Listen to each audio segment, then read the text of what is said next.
Hello, everyone, and welcome to the Indie Created Comics podcast, where we are all about independent comics. I'm one of your hosts, Angel, with John Pepe. How's it going, Angel? So I can see you on the screen, and your eyes are just like right before I say the name, it's just getting really big. You're like, what the hell is he going to do this, bro? It's good. It's good. How you doing, bro? I'm good, man. It's holiday time. We got some snow in New Jersey, and it's cold. It feels like the holiday time, you know. It does. This year went by really quick. Most wonderful time of the year, they say. What do we got? We got 2 weeks, 3 weeks. Yeah. Christmas is a week from Thursday. That's crazy. And then one more week of the year. Yeah, that is insane. So yeah, that's how fast it goes, kiddos. And then all of a sudden you wake up and you're 50 and you have back pain all over. It's just insane. There's a lot that's been going on as well. So let me just welcome you guys to the Indie Creative Comics podcast. If you are new, welcome. This is it's gonna be cool today. We got a quick show today because I think we only have a couple of reviews of some indie comics, small press comics. But there's some stuff that's been going on. It's really bad. I don't want to talk about new stuff because due to these damn shootings, Brown University, Bondi Beach, this is not the show for it, but it's just crazy that you just wake up every day and it's just something freaking new. It's insane. However, I did want to mention, I don't know if you saw it this morning, Rob Reiner, bro. Yeah. I mean, Stand By Me, When Harry Met Sally, my favorite movie in the entire freaking world, The Princess Bride. And not to mention a whole host. I mean, I saw him in All in the Family when I was young. If you grew up in sort of like the 70s, or that movie, that show was in the 70s. I grew up watching, re-syndications in the 80s. And that show lasted, I think, 9 seasons, which is crazy. Yeah. But that was that was his breakout role. I mean, he was Meathead for I don't know how many years. I mean, again, he had the familial pedigree with his dad being, Carl Reiner, who is a TV icon and a stand-up icon with his work solo and with Mel Brooks by that point. But, Rob didn't rest on that. Rob was always doing his own thing and redefining himself in a lot of ways. Brought a lot of sentimentality to his work, a lot of heart, but could also bring you the horror, like in Misery, things like that. Oh, yes. And it's Kathy Bates, right? That's Kathy one of Bates, her. That's James the one that Caan. kind of like broke her out. Yeah. Oh, absolutely, yeah. And speaking of breaking out, while he was an actor on All in the Family, he also was given the opportunity to write several episodes as well, and that nurtured this creative side. I mean, one of my favorites is This Is Spinal Tap, which is such a great mockumentary, and it's one of the few movies that he directed that he's actually in. And his character is just as goofy and weird and funny, intentionally right on his part, but the person themselves or the character themselves are not trying to be funny. Right. Just like that bit at the beginning when he's introducing this film, right? This Spinal Tap is Marty DeBurge, the director, and there's that moment where he's just standing there and he crosses his arms and then just quickly unfolds them. Like he can't get comfortable on camera, but he's the director. Like it's just some great work, some great bits. Princess Bride, a very faithful adaptation by William Goldman of his novel, but that idea to do the framing sequence with Peter Falk and Fred Savage, I think that makes that movie transcend just what the story is. I think, Stand By Me, that's a movie that would bring generations together, fathers and sons, and it just that opened the door to, I think, what we see now with like the It remakes and the Stranger Things stuff, that whole band of kid adventurers going on their real life journey to see a dead body, and then what happens. That movie is a genius, and again, based on a Stephen King story as well. So and you think of all the genres that he's come across. I mean, that's the coming of age, and then Princess Bride and When Harry Met Sally, those could be rom-coms and stuff like that. A Few Good Men, was it? With Tom Cruise and Jack Nicholson. I mean, the whole courtroom drama there. I mean, he touched so many things, and just for this to happen, just kind of out of nowhere. And there's a bunch of rumors right now. It's going to be really interesting to see what comes out of it. But yeah, it's a great loss to pop culture, to entertainment. Also, Rob Reiner, I think, fancied himself as a humanitarian. Always wanted to leave the world a better place than when he came into it, and I think he did that through his work. Yeah. I wish that we had seen more. And again, it's just like a year or two after his father passed too. So it's just.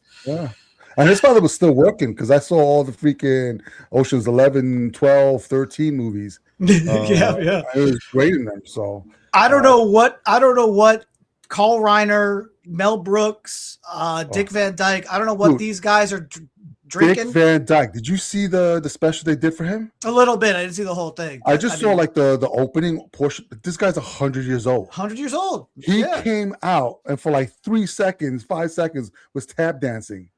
I was like, what in the effing fuck? Like, I just want to, if I make it to 100, I just want to be not in a wheelchair and not walking with a cane.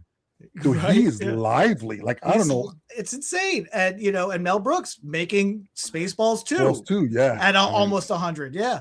But Tracy Stewart apparently wants us to stop talking so much. Really? I don't know how you could do a show about reviewing comics and talking about pop culture without talking. But they're in Pakistan, so I maybe you need a translation, subtitles or something. Maybe there's a time difference. But yeah, folks, we were just talking about Rob Reiner, just a really sad loss, and hopefully we'll get some answers as to what happened there. But yeah, just a great.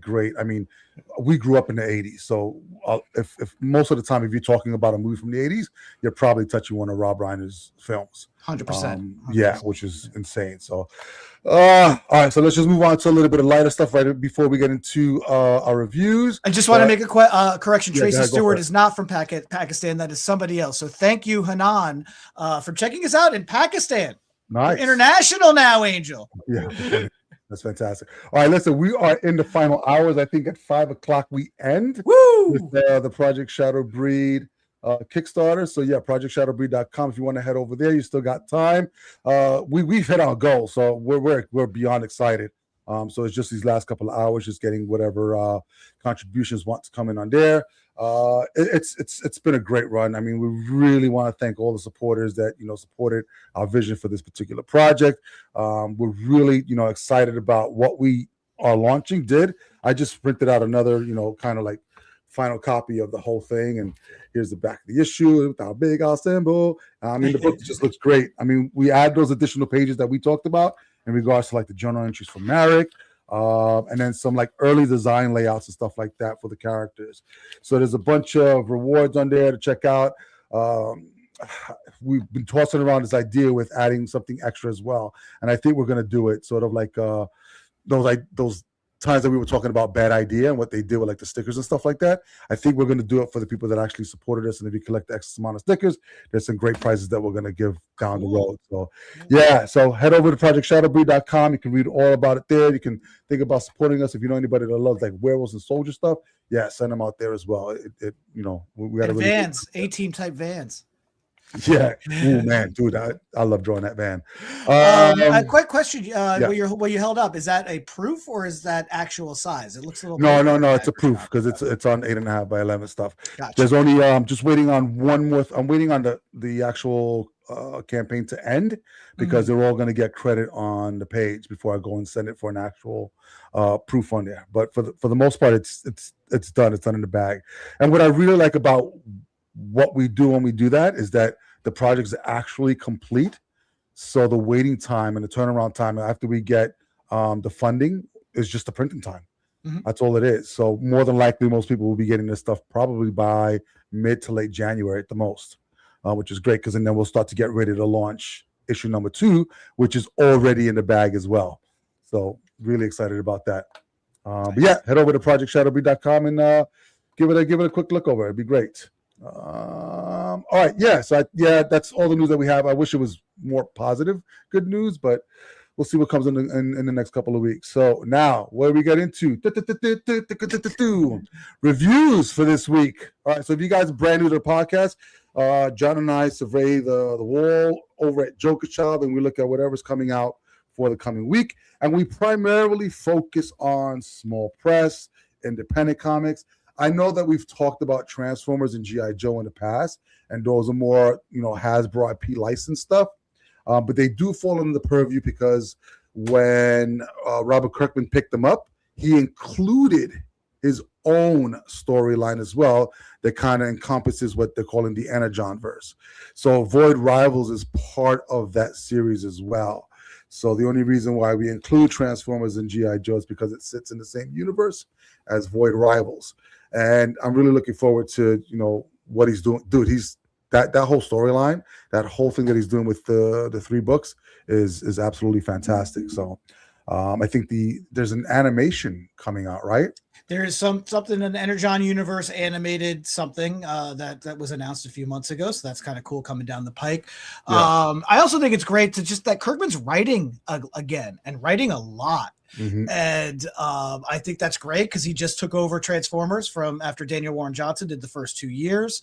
I think Void Rivals is still coming out, but on a hiatus. He has the Invincible universe stuff of Battle Beast as well as Capes. Mm-hmm.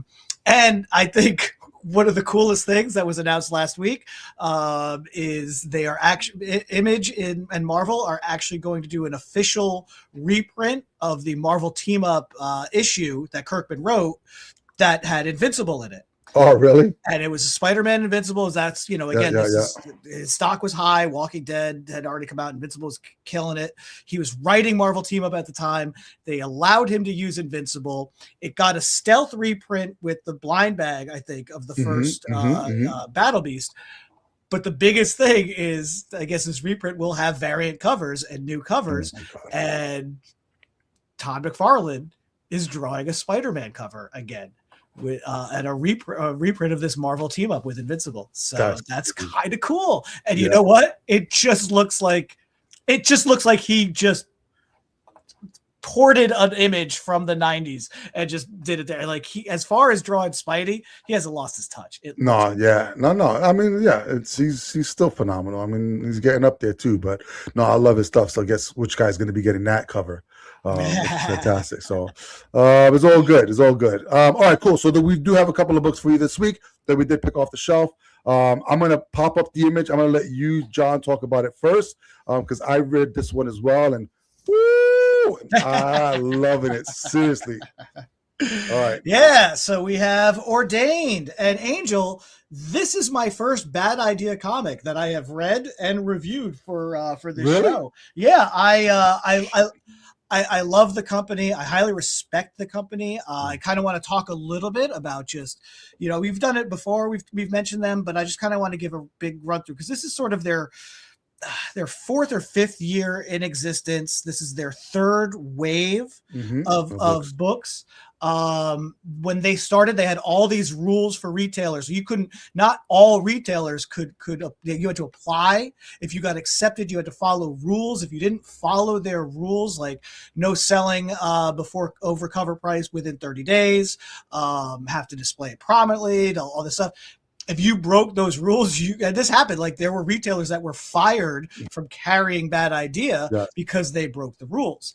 And then it's kind of interesting. And then they had these great things, like you mentioned before, like when a first issue would be released, the first person in line on Wednesday at a store would get a button or, and then they could take that button and they could trade that for cool stuff from Bad Idea. Mm-hmm. Or what a lot of people did was they were selling these buttons on eBay. So somebody would pay that money for that and then get that cool stuff. But, a lot of things that they did were great for retailers because it drove people into the store on a Wednesday, and to have people lining up outside the door on a Wednesday, unfortunately is a rare thing. Although we're seeing, again, this week was very interesting, partly because of this book. So yeah, so they kind of also whatever they did at the beginning, they didn't do anymore, right? They let a lot of the rules go, but they would still do these crazy things like have people walk around with "I hate bad idea" signs at conventions. They did one of our customers at Joker's Child, Paul Dunn, is a big supporter of Bad Idea, and he does a lot of the challenges and kind of helps them at shows and stuff. And he did this thing where he came in, he had to film it, right? He comes in and he's got this box of stuff.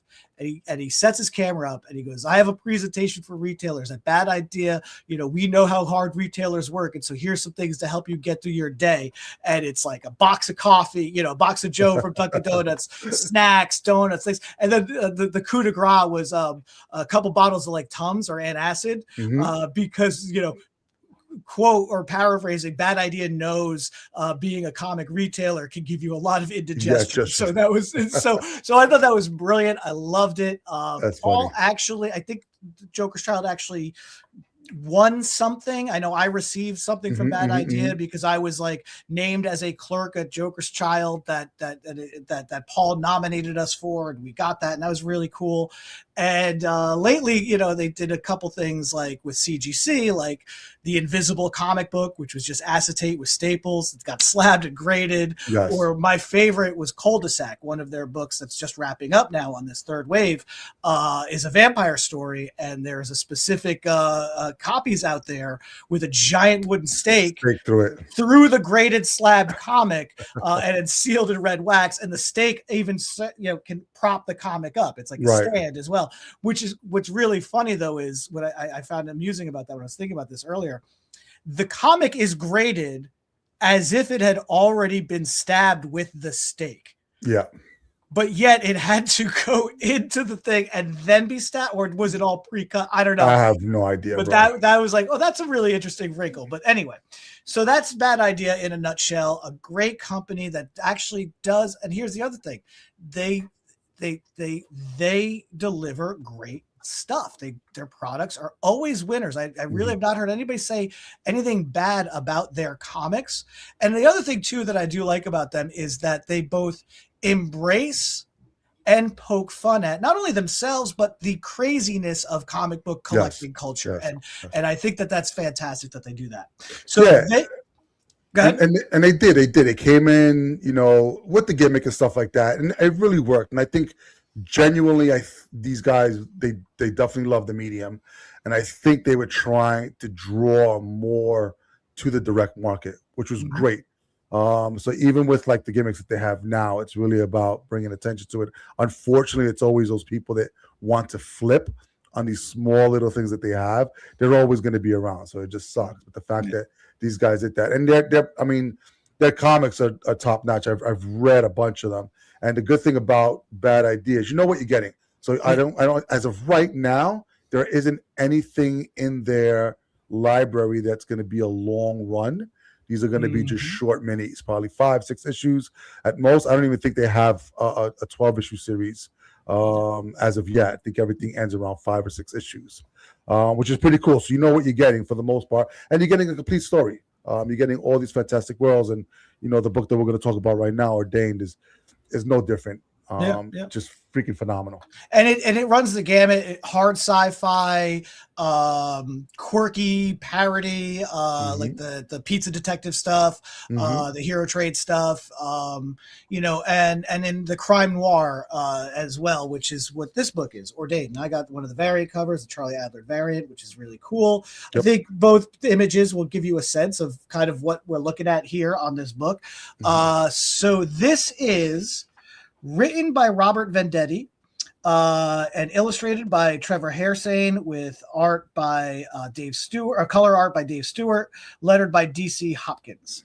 And this is actually, even though Robert Venditti is writing this, this story was conceived in collaboration with Derek Kolstad.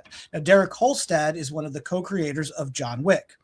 And Venditti and Kolstad previously co-wrote another series for Bad Idea called Planet Death. Mhm. and they have another one called Warbird on the way. And what's cool about Warbird is going to have, I guess, Frank Quitely will be attached, so that's Nice. kind of exciting, right? Love his art. And so the neat thing about this is that the ads that were running for this were basically soon to be a major motion picture. Yeah. And this book is already being optioned. Colin Farrell is attached. But like 5 or 6 studios right now are optioning this book for a movie. And this is very cinematic. There's absolutely no doubt about that. It follows, I think, a lot of the beats of this type. This is an age old trope. You basically have a man of peace who is with a violent past, who has to re-embrace that violent side of him in order to survive. Mhm. So basically, you have a priest who is summoned to he gives last rites to people who are about to die, which is basically you confess your sins and you pray for forgiveness. You do the prayer of contrition, and then you're absolved before you die, so that you can go to heaven. Doesn't matter how awful, as it's stated in here, it doesn't matter how awful you are. Yes. Once you make that commitment, you will be embraced in heaven. Now, apparently, the guy that he is giving the last rites to is a mob boss who confesses a few of his major crimes to this priest before he dies or is about to die.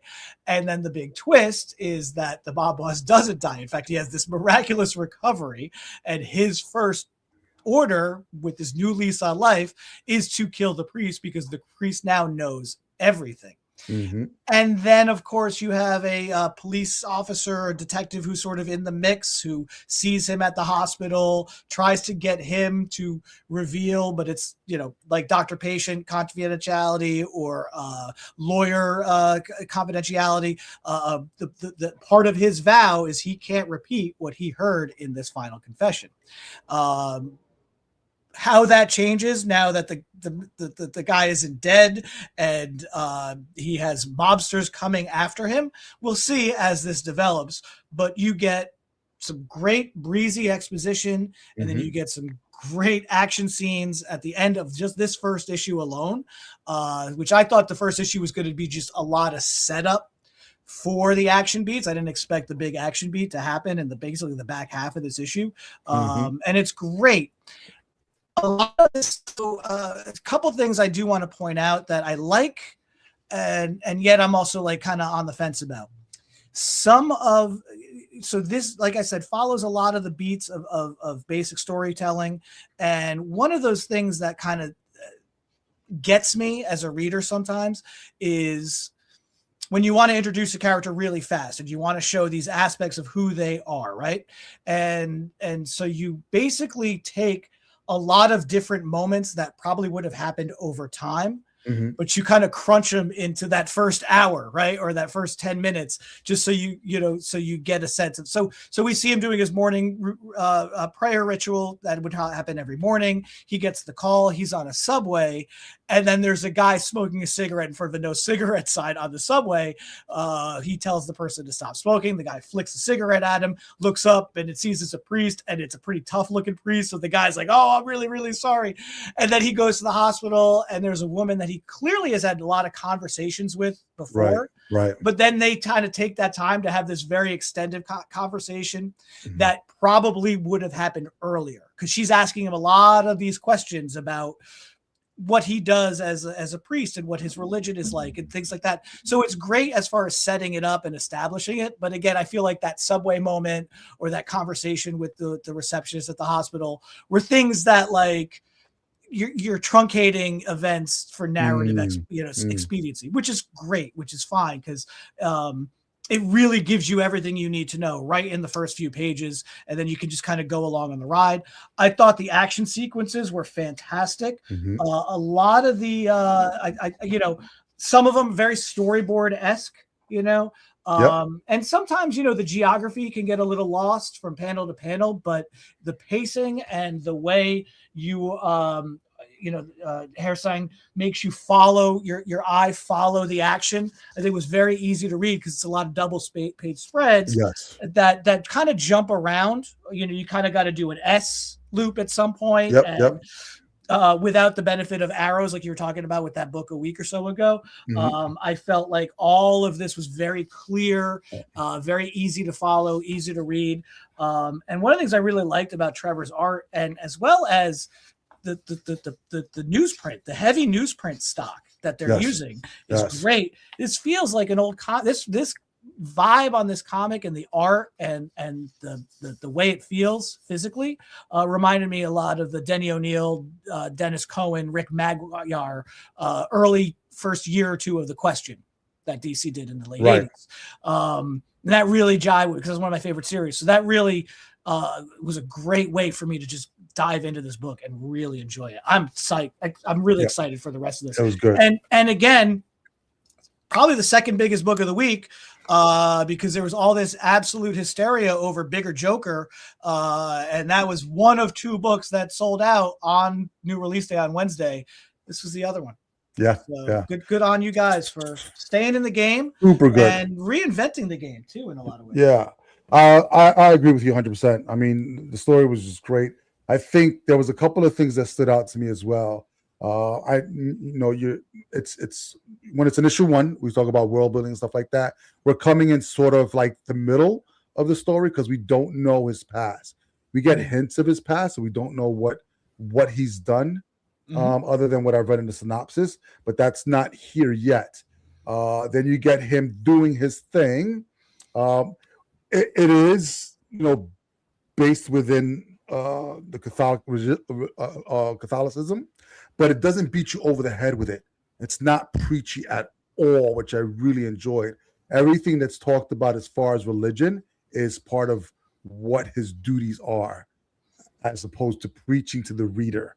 So I really appreciated that, because when I picked it up, I was like, oh, I'm not sure. But when I read the preview, that really got me into it, because I don't need to read a Bible that just has pictures in it, kind of thing. If I could do that, they make up that book already. Yeah. But it was really, well, for me, and I always tell you this all the time every time I read a book, what's going to be the hook that ties you in, emotionally in this book. And I think what they did really well in this book is, one, you put into the middle, you get a little bit of background, you get his day, then you get this thing where he's, taking the confession of this mob boss. Mob boss makes some miraculous turnaround, knows that he's confessed all of that shit to somebody who's out there that can actually put him away for the rest of his life, or whatever life he has left. And then he's going to go ahead and have him whacked, whatever it is. End up at the church, two guys. It could have went straight forward. It could have just been a fight between him and the two guys, and it still would have worked.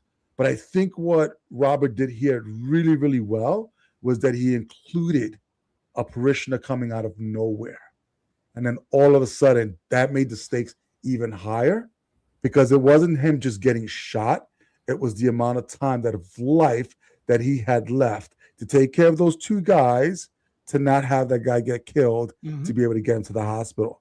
And for that not to happen kind of would drive anybody over the edge. And I think throwing that in there and making him a liability just increased the stakes. Yeah. Because there really isn't anything for us to connect to the priest himself, but his situation you can connect to. And the fact that he felt what he felt when the parishioner not only got shot, but died, raised the stakes for me completely. Yeah. And that changes the tone of the story. It does also serve to strengthen his character, that moral center that he has. Yep. And that's the thing, is that you kind of get a basic overview of what a priest embodies and what their duties are, and especially as far as the forgiveness aspect, because this is a man, and it is said, he acknowledges he had a bad past, right, and he found that path to forgiveness. And so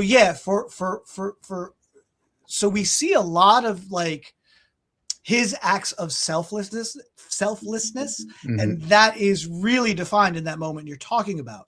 Yeah, that it would have been a lot easier and a little more expedient to just jump into the action. Oh, two guys are here to kill me. Well, I have this training and I can do this. No, he doesn't get involved until one of his own flock is hurt. Yep. And that is such a key important. It's very much, even again, the moment on the subway train, it's very, with the cigarette guy, it's very much a save the cat moment. Mhm. You get these moments to show this is your hero. This is the guy who will put others ahead of him and their safety over his own. Yep. Even to the point when he gets his hand on a gun. Yes. And makes I was just gonna say that. I don't want to really say too much, but makes a very important decision on how to use that gun. Yeah. Just strengthens his character, strengthens the belief he has in his vow that even now he has to access these parts of his past that he's been trying to not suppress. That even when he's doing that, he still has that moral center. Right. I think that's just a great way to go with this character. Yep. We're going to see if all of that gets thrown out the window along with this mob boss who, is definitely going to get his comeuppance probably delivered by this guy. We're going to see how this all goes down, because I think you are going to see that moral structure chipped away at to a point where he has I agree. No and my thing is, I think for the reader, for them to really understand these little bits that can just be thrown away, they do matter in decision making of character building of your main character, your protagonist. I mean, he John Wick the shit out of that gun. I was waiting for it to freaking just but just like even the 3 panels that they did with that, you could tell that he was skilled. And you could tell, like just reading his eyes, what he wanted to do, kind of thing. So there's just a lot of stuff in this book that they're doing really, really well. And I think anybody who wants to get into comics, and it's funny because this is something when we talk about this all the time.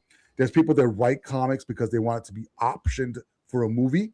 And sometimes you can read it as a treatment, which I hate reading treatments. I don't want to read something that's being made for another medium. And then sometimes you come across a gem that's just done really, really well, that works in this medium, and you could already see it working in another medium as well. And the fact that they're already, optioning it out, this book actually makes sense, because I can see Colin Farrell playing a priest and in this role. And this was a really tight story.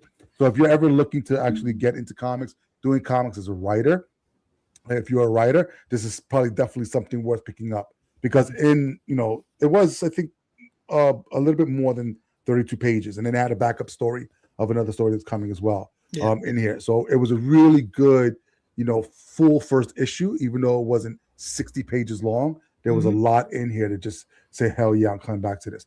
However, this is going to be my only one pet peeve, and you mentioned it. Good thing. I love, listen, when they do newsprint, I love when they do newsprint and stuff like that. And then the stock on top of the cover is just a little bit heavier than the newsprint. However, this is my only pet peeve. When you print newsprint in large quantities, which is what they're probably doing, then their price point is probably somewhere under $1, because it's fucking newsprint.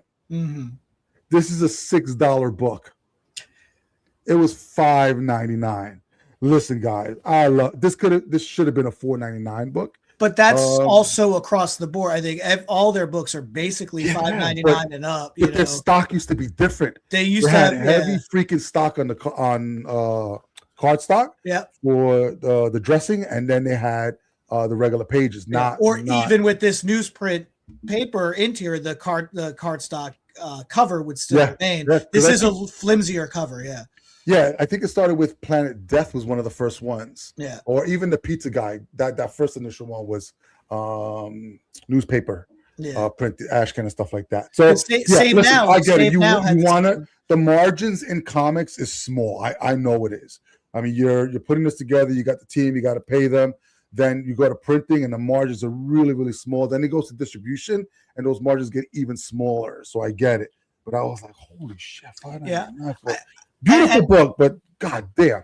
And one thing, I mean, I think they've broken it for like 1 or 2 books, but the other thing that they don't do is trade paperback collections. I'm Yes. sure this is going to break that rule too, especially if it becomes a movie. This will be collected. Collected. And one of the things that kind of I love like I said, I loved it for the nostalgia vibe of how it reminded me of an older series. But one of the things that I felt though was that Hairsign was drawing this for glossy paper, then it got printed on newsprint, and it was a little muddy. I had to get the lights on a little extra brighter to read it, you know. Yeah, because it's offset printing, so you do things differently. Yeah, exactly. But I'm sure this is going to get a nice collected edition should this movie come out. Reminds me a lot of History of Violence. I don't know if you remember that movie and that indie comic. Yep. And you know, but again, I felt like the $5.99 price point was worth it for this story alone, just this one issue. So and again, it's a short mini. You know, it's probably a couple 3 issues or whatever. It's a small pet peeve, but it's a pet peeve. That's I agree, and I agree. Starbucks latte. Yeah, exactly. But also being in the industry and understanding how it works, I understand the margins. So you want to try to get as much as you can out of it. So, but yeah, still a beautiful looking book. Definitely worth a pickup, guys. Ordained by Bad Idea. Yeah, and one thing I just want to mention too, there's a really nice write-up by the Bad Idea staff or the editorial crew in the back that kind of explains this collaboration between these two creators. And while they wrote Planet Death together, I thought this was really cool that for this story, they decided to split. So that Robert Venditti is just writing the comic and Derek is just concentrating on the movie. And I think that's really cool. And again, this fits right in line with Derek's sensibility. I mean, it's John Wick with vows. You know, it's Unforgiven with a collar, right? So it's just so funny because John Wick is like that trope has been around for like ever before even John Wick. But John Wick put that trope on a map. Yeah. Currently. Yeah, so everything that happens from this point forward is going to be John Wick, which is fantastic. Yeah, check it out, guys. Really, really great stuff. You will not be disappointed with that. So yeah, Robert Venditti, good stuff. All right, cool. So we're moving on to our next and final review, The Darkness. Yes, this is that's an old book. That's 30 years. That's the 30-year-old comic. It's crazy. So this originally The Darkness came out back in the early Image days. So we're looking at around 96 is when it first came out. I think it has like 3 or 4 volumes all the way through. This is Darkness #1. This is sort of like a reimagining of the character, Jackie. Can't even say his last name. It's funny because I'm Spanish and it's a Spanish last name. Estacado. Estacado. Estacado. Right? Yeah. So yes. So this is sort of a reimagining of The Darkness once again. I think it's made it a little bit more current for the time that we're in now. But same background and stuff like that. So let me get the credits out. So The Darkness was created by Garth Ennis, Mark Silvestri, and David Wall. This is written by Mark Silvestri, which is great because I love whenever this is one of the original founders of Image, and I love when those guys come out of whatever they're doing because most of them don't do anything as far as writing or drawing full-time anymore. I mean, Todd hasn't drawn or written the main Spawn line in a while. He's doing stuff, I think, on Sam and Twitch, which is freaking great. I love that. That's like a true detective story of those 2 guys that you saw in the original Spawn. And I think he's doing things here and there, but when you got an empire to run, you got an empire to run kind of thing. Eric Larson is the only one I think that's still doing his original comic, which is Savage Dragon. Getting close to 300, man. Getting real close. I think once it hits 300, I think it's going to be done. There's only so much you can do. Who is it? Valentino hasn't done anything in a while. I think he's just running the company. I think. Yeah, he's like running the guy company behind the scenes there. Yeah. Yeah, I think we had. Didn't we? We had Shadowhawk something not too long back. I think it was the anniversary for Shadowhawk. I love that character. I wish they would pick it up and do something with it. That's probably one of the great anti-heroes that I like from that genre. Who else do we have? Liefeld. Youngblood is rocking now it back. out, man. And now back. Yeah. Yes, and now back. So he's rocking it out. Who else do we have that was there? I think that was it, right? That was all the guys. Yeah, pretty much. Yeah. So most of them. Oh, and Jim Lee, obviously he's not with Image anymore. He's over at DC, but every now and then he'll come and do some stuff. But yeah, I think he's picking up and doing. I think that Spider-Man, Superman thing that's right. coming out. He's at least a cover for that. Yeah. Yeah. No, he's doing the interiors. Is he doing the interiors? Yeah, he's doing interiors of a short story because those are those. Cool. Yeah. Yeah. All right, I'm going off on a tangent. All right, so written by Mark Silvestri, which is great. Pencils by Ed Bennis. Love his art, man. Inks by a bunch of people that did different pages. So you got Sal Regia. You got John Lipsey, Matt Bat Benning, and colors by Arif Prianto, and letters by Troy Terry. So if you don't know The Darkness, basically it's this mafia guy that got adopted when he was young, grew up in the mafia as one of their enforcers and stuff like that. And on his 21st birthday, this thing that's called the Darkness kicks in, and comes out to protect him and stuff like that. And it's basically all these little even goblins, or he has access to what's called the Darkness, and he can manifest these little demons that come out along with whatever other creatures. He gets this suit of armor that you see on his body. He just becomes this kick-ass warrior who is wanting to be killed by a group called the Angelus, which are basically angels. So it's sort of like this heaven and hell back and forth kind of thing. It was really good. I mean, I read the original series, so this is sort of like a retelling of that. So you get sort of like the similar beginning of how he came to be, and sort of like all the people that are introduced into his life, because he was in foster care, gets adopted by the mafia guy, which is fantastic. And then, grows up sort of in that mafia, becomes the enforcer, like I said. And then the Angelus gets a hold or finds out that he's been he's was considered the next Darkness, so it's sort of like a title. But what was really cool was to see how he became the next Darkness. I'm not going to give it away too much, but it has to do with a couple getting it on, which is quite nasty, and what happens to that couple after it's conceived. And so it manifests itself. And so basically the Angelus group found out who it was and were planning to kill him, but they can't kill him, or they can't kill the Darkness until it actually exposes itself. And it was exposing itself on his 21st birthday, and they only have a certain amount of time to kill the Darkness, or else then it just becomes harder. Not impossible, but a lot harder. Really, really easy read, really meaty too. I mean, I think it's a good 40 pages, which is absolutely fantastic, because you get sort of like that beginning of where they are. And then the art in it, I just have to do this real quick. You get your shiny magazine pages, which is fantastic. But I mean, the designs in these are fantastic. And I know a lot of this stuff is like Mark Silvestri inspired, because he was one of my favorite artists. But those are the Angelus right there. And then you have sort of like this naked chick over there. And whatnot. You never get to see any boobies. That's why they keep it PG-13 in here. But yeah, I mean, everything from like the wings and stuff like that. The action scenes in here are absolutely phenomenal. I think the creative team on this is just spot on, with Ed drawing and then adding in the colors and stuff like that, which is absolutely fantastic. It's from beginning to end. And it leaves you on a cliffhanger. I'm going to see if it follows a lot of the original stuff. I think they're doing some really new stuff with this, which is great. The demon's talking to him at the end. Fantastic, introducing himself. The main demon that talks to him, his name is Zach, which I think is fantastic. If his last name was Galifianakis, it'd be even better.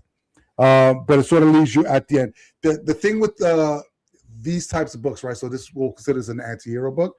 When we look at Ordained, which is set, I would say closer to reality, but you still have to. I mean, almost everything that happened in that book can happen in real life.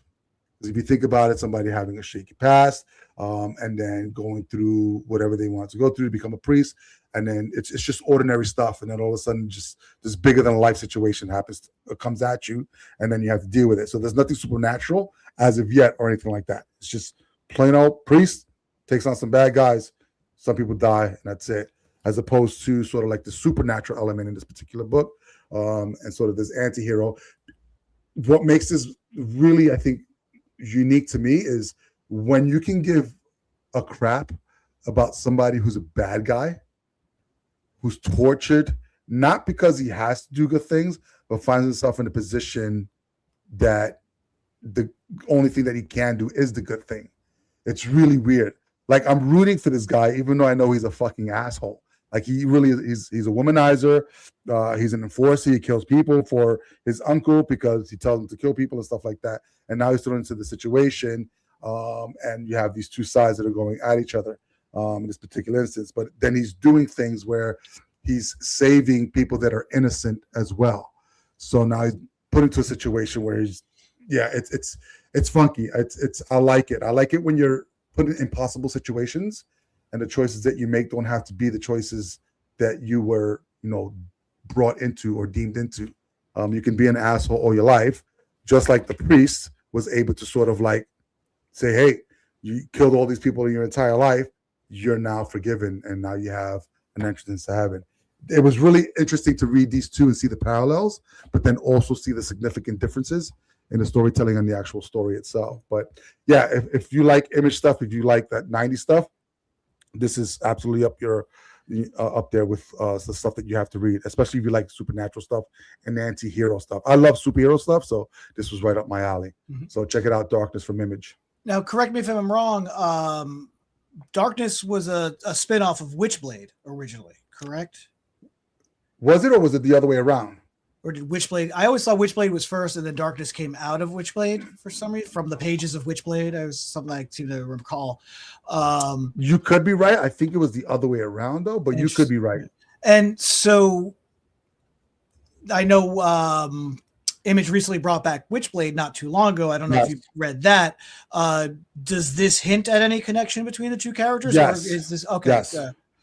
I was just wondering if they were still that connection between the two characters in these new versions that they were doing. But. Okay, yeah, you were right. Witchblade came first. Yeah, so it would have come out of it. And Benez is a great choice to do that Silvestri style. You know, definitely inspired by Silvestri, and I think even a little Portasio I see in Benez's style. So it's a good artist choice. For sure. Yeah, and I could definitely see it. I think those are definitely his designs and stuff like that, or designs inspired by what Marc Silvestri did initially. So I liked it. I'm going to keep with it. It was a really good story. But I think definitely the winner for us this week was Ordained. Yeah, that won the mob. It won the Mob War on Mob Week on our show. Yeah, that's what it was. Yeah. All right. So there you go, guys. You have two great stories: Ordained by Bad Idea, Can I Go Wrong, and The Darkness from Image Comics. I think that's all that we have for you this week. So. Yeah. So we're getting towards the end of the year. We have a couple of shows left. So next Monday we will not be here. So we're going to do a special show on Thursday, which is sort of be like John's recap of the year. So I'll kind of give you his kind of favorite stories of the year, along with whatever we get this Wednesday. And then the last Monday of the year will be just you and I, guys, going over my picks for the year, and then just kind of lining up what we have. We already have a couple of creators lined up to give you some great shows and see what they got going on in their lives and bring it to the table in the indie space, which would be really cool. So make sure you take a look out for that as well. And then also, I think we're almost there, 3:49. So you got about an hour and 10 minutes if you want to hop over to projectshadowbreed.com, give that a look over and contribute to our campaign. We'd absolutely love it. We're really thrilled about it already being funded, but we want to get it into as many hands as possible. So feel free to go ahead and check that out. All right, kiddies, that brings us to the very, very end. So listen, if you like what you heard, make sure you subscribe to the podcast. Better yet, tell 100 of your friends to come and join us. We're usually live every Monday at 1 o'clock. So if you want to come on and you want to write something and you want something live that we'll read on, or you want to talk about a particular topic, just hit us up, 1 o'clock. Definitely there on Mondays. Definitely tell us we talk too much. That will absolutely get you on the show, Teresa Stewart. Yeah, absolutely. If you're a creator, want to be on the podcast, then go to indiecreatorcomics.com. Look for the podcast form tab. Just fill out the form. John and I would love to have you on, talk about you and your project that you have coming up. On social medias, all the social medias, you can find us at Indie Creator Comics. That's from everything. Well, you know what? I didn't go on to X. I just bypassed that whole thing. I was like, you know what? F them. But on everything else, you can find us there. And then last but not least, please support your local comic book shop, because without them, we would not be able to do what we love to do, and that's to bring you comics. John, where do you get your comics from? Well, I get my comics at The Joker's Child, and the holidays are in full swing. So come on down to The Joker's Child and get yourself some toys, some statues, some gift certificates, these comics that we were talking about. Even if they're sold out, we go to the ends of the earth to get you these comics back in the store. So even if you don't have Ordained right now, we will have it for you. We also have comics with boobies, because we know Angel likes comics with boobies. So you want to get to Angel something nice? Come on down to The Joker's Child. We're going to be open extra for the holidays. We're usually closed Mondays and Thursdays. That's why we do this podcast on Mondays. And that's why I'm not doing the podcast the next 2 Mondays, because we'll be open. So come on down if you just want to get your fix on a Monday. If there's no show, come on down to the Joker's Child. If you can't make it to the Joker's Child in Fair Lawn, New Jersey, please patronize your local comic shop. Use your Google search engine to find it for you, or Bing even. I'm sure they can help you out as well. But yeah, patronize your local comic shop, buy all your indie comics along with your regular stuff. Absolutely. All right, kiddies. Until next time, we want to thank you for joining us on the Indie Created Comics Podcast, where we are all about independent comics.